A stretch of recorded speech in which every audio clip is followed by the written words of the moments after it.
I had propagandists all over the world, principally in London, Kinshasa, and Zambia. We would take stories which we would write and put them in the Zambia Times, and then pull them out and send them to a journalist on our payroll in Europe. When the Washington Post introduced its slogan, "Democracy dies in darkness," in 2017, it brought chuckles from the press community and the public. Some said it sounded like the next Batman movie, but the laughter soon faded as the underlying irony became strikingly clear. The White House, it appeared, was on a mission to discredit mainstream media, adopting a deliberate, almost jubilant approach of lying and denying. And in the next few minutes, let me share with you how exactly the U.S. government drove another nail hard in the coffin of democracy, ensuring that democracy dies and stays dead in the darkness. I'm Shimeng, and welcome to Foxtel.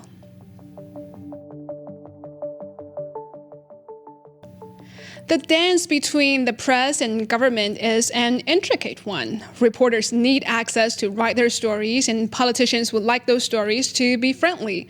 Reporters also want to come across as fair and impartial, and officials want to seem cooperative and transparent. In this case, collaboration doesn't appear objectionable.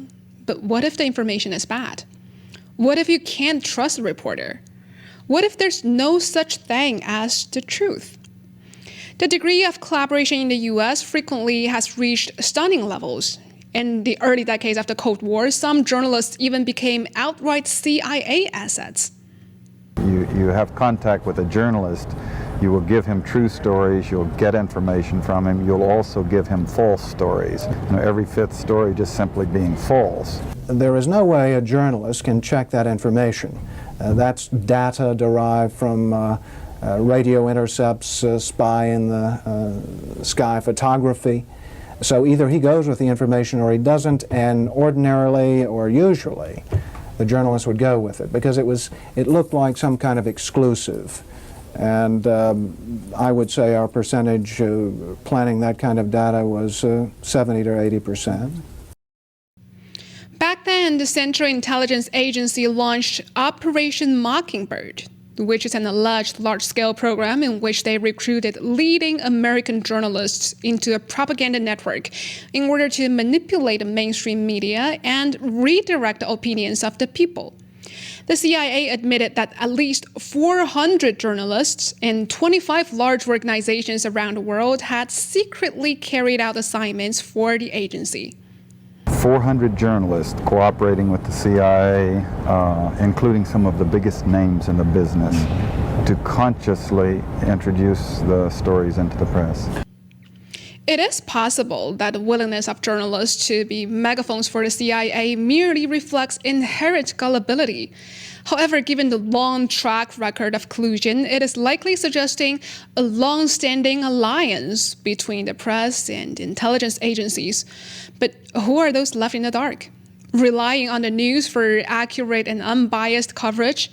The American people and democracy. Now let's dive into some real examples of how the CIA manipulated the press and planted false stories.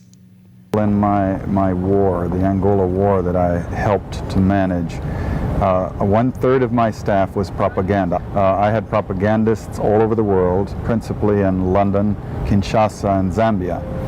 We would take stories which we would write and put them in the Zambia Times, and then pull them out and send them to a journalist on our payroll in Europe. Reuters and AFP, the management was not witting of it. And we pumped just dozens of stories about Cuban atrocities, Cuban rapists. These were fake photos? Oh, absolutely. We didn't know of one single atrocity committed by the Cubans. It was pure, raw, false propaganda. In Saigon, if I planted a piece of information with a reporter, I would ordinarily then try to create an environment in which he could not check the information. I would go to the British ambassador and brief him on the disinformation I had just given the reporter. So when the reporter wanted to cross-check what I'd told him, what he'd gotten was simply an echo of what I'd given him in the first place, via the British ambassador or other of our friendly diplomatic contacts. Operation Mockingbird broadened its net later on to include influencing foreign media as well. The New York Times unmasked the CIA's global media manipulation campaign in a detailed report. The CIA funded those foreign journalistic assets generously, from broadcasting to funding journalist training programs, including Harvard's prestigious journalistic Nieman Fellowship Program. The CIA's ventures were extensive. But it wasn't until the Church Committee's congressional investigations and the 2007 release of 700-page declassified documents called Family Jewels that the CIA's manipulative operations came to light.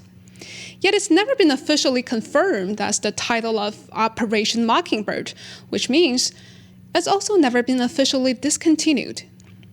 We'll intervene whenever we decide it's in our national security interest to intervene. Get used to it, world. We're not going to put up with nonsense. Remember the Kuwaiti girl's riveting testimony about Iraqi invasion? How she painted a horrifying picture of baby thefts by Iraqi soldiers that stirred up public support for the Gulf War?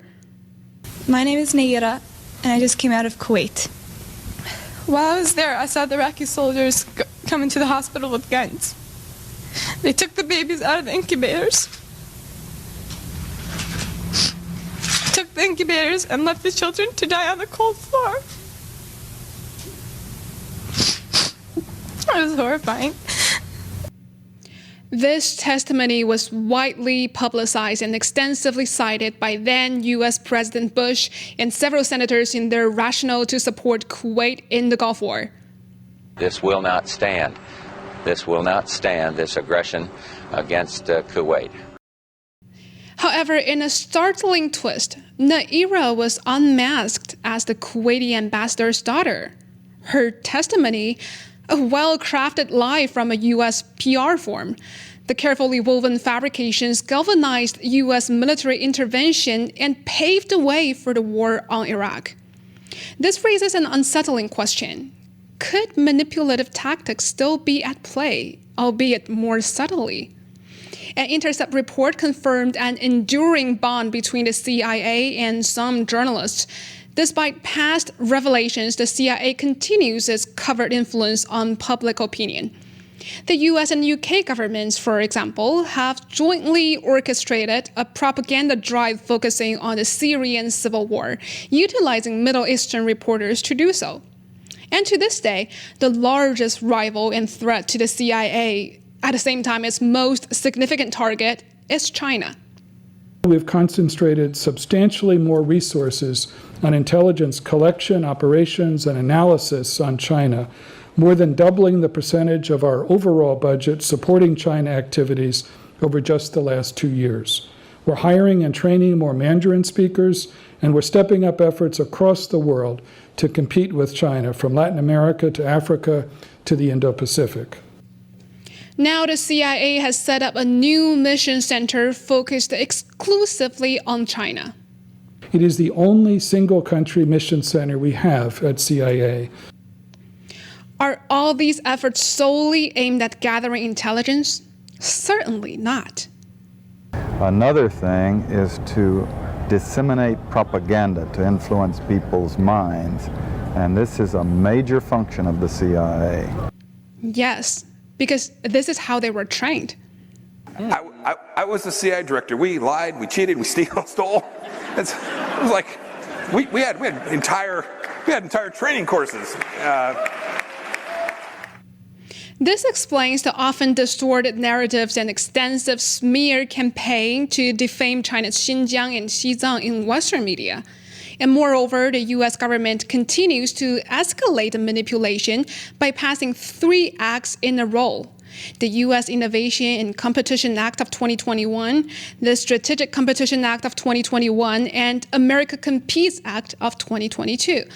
All these bills allocate funds for media outlets with the goal of producing critical journalism about China for international audiences, particularly focusing on increasing funding for its broadcasting services in Chinese Mandarin and other dialects, including Tibetan, Uyghur, and Cantonese.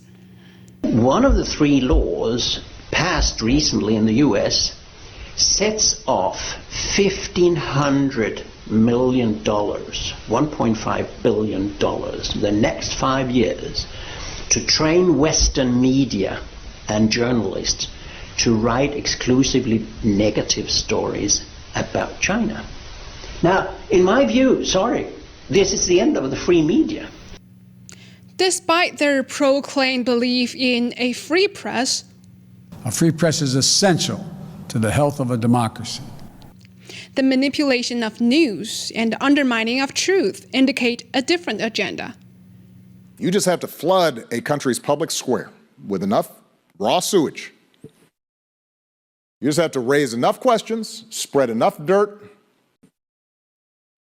plant enough conspiracy theorizing that citizens no longer know what to believe. Once they lose trust in their leaders, in mainstream media, in political institutions, in each other, in the possibility of truth, the game's won. The sobering fact here, news media, as wielded by the US government, is not just about informing the public. It's a weapon in the arsenal of global dominance. And don't be fooled into thinking that this web of manipulation is just for international matters. It reaches into the domestic media landscape too. 3 years on, the truth behind the Hunter Biden laptop story is still elusive. And one has to wonder why mainstream media is steering clear of this narrative as we approach the 2024 presidential elections. Is it a case of deliberate suppression? Newsweek reported that the Pentagon has developed the world's largest undercover force. This covert army of 60,000, named Signature Reduction, operates domestically and internationally, and yes, manipulates social media. For too long, the US government has spun its web manipulating media narratives on everything from foreign policies to domestic affairs, with the American public caught in the crossfire. It is high time the citizens knew who's behind the news they consume, what agendas are hidden beneath the headlines. Remember the rallying cries for the Iraq War, the smear campaigns that painted a grim picture of China's Xinjiang, the media fanning the flames of Ukraine crisis? Each a strand in this intricate web of influence. The question we should be asking is, how many more unseen mockingbirds are still singing someone else's tune? If democracy dies in darkness, then let's shine a light on these murky shadows. It is time to take a stand, to question, to dig deeper, because in the end, it's the facts that tell the real story. Let's unveil the mirage of freedom and reclaim our truths, reclaim the people's democracy, because when facts tell, democracy lives.